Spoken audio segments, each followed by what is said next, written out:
নজর রাখবো পরবর্তী সংবাদে। পঞ্চায়েত ভোটকে সামনে রেখে একদিকে যেরকম শাসক শিবিরের চলছে নমিনেশন দাখিলের প্রক্রিয়া, অন্যদিকে বিরোধীরাও পিছিয়ে নেই। সিপিএম এর পক্ষ থেকেও চলছে একের পর এক নমিনেশন পত্র দাখিলের প্রক্রিয়া। কদমতলা ব্লকের বিডিওর নিকট নমিনেশন জমা করলো সিপিএম প্রার্থীরা। আজ বামেদের পক্ষ থেকে বিশাল মিছিল পরিলক্ষিত হয় কদমতলাতে। সুষ্ঠুতে শান্তিপূর্ণ পরিবেশে যাতে এই ভোট সম্পন্ন হয় সেই দাবি উঠে আসছে বিরোধী সিপিএম এর পক্ষ থেকে। আজকের এই মিছিলকে কেন্দ্র করে, নমিনেশন জমা দেওয়াকে কেন্দ্র করে উপস্থিত ছিলেন বাম নেতা পবিত্র কর। পবিত্র করের কি বক্তব্য উঠে এসেছে শুনুন। আজকে কদমতলা ব্লকে আমাদের বামফ্রন্টের সিপিআইএম এর মনোনয়নপত্র জমা দেওয়ার নির্দিষ্ট হয়েছে 19টি পঞ্চায়েত এবং 15টি পঞ্চায়েত সমিতির আসন। এই নিয়ে যেভাবে সকাল থেকে বলা যেতে পারে কদমতলা বাজারে এটি জনপ্লাবন হয়েছে।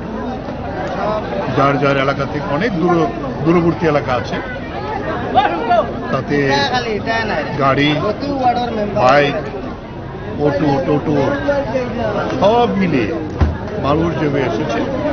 এটা অভূতপূর্ব, এটা জনপ্লাবনের মতো। তারা আমাদের প্রার্থীরা মনোনয়ন জমা দিতে গেছেন, আমাদের বিধায়ক তাদেরকে সাহায্য করছেন ইসলামউদ্দিন। আমাদেরকে আমন্ত্রণ জানিয়েছিল, আমরা এসেছিলাম। এতে এটা নতুন দেখলাম যে এখানে এই যে জনজাগরণ সিপিআইএম এর পক্ষে, বামফ্রন্টের পক্ষে অভূতপূর্ব।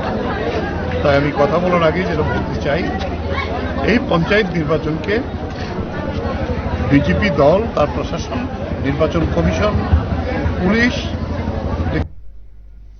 পবিত্র করে বক্তব্য আপনারা শুনলেন। নির্বাচনকে কেন্দ্র করে বামেদের একাধিক অভিযোগ, নমিনেশন পত্র দাখিলে বাধা দেওয়া হচ্ছে, অভিযোগের আঙুল শাসকের বিরুদ্ধে। তবে অন্যদিকে নমিনেশনের এই সময়সীমা, জমা করার সময়সীমা যাতে আরো বর্ধিত করা হয়, 7 দিন অন্তত বর্ধিত করা হয়, সেই দাবিও কমিশনের কাছে উঠে আসছে বামেদের পক্ষ থেকে।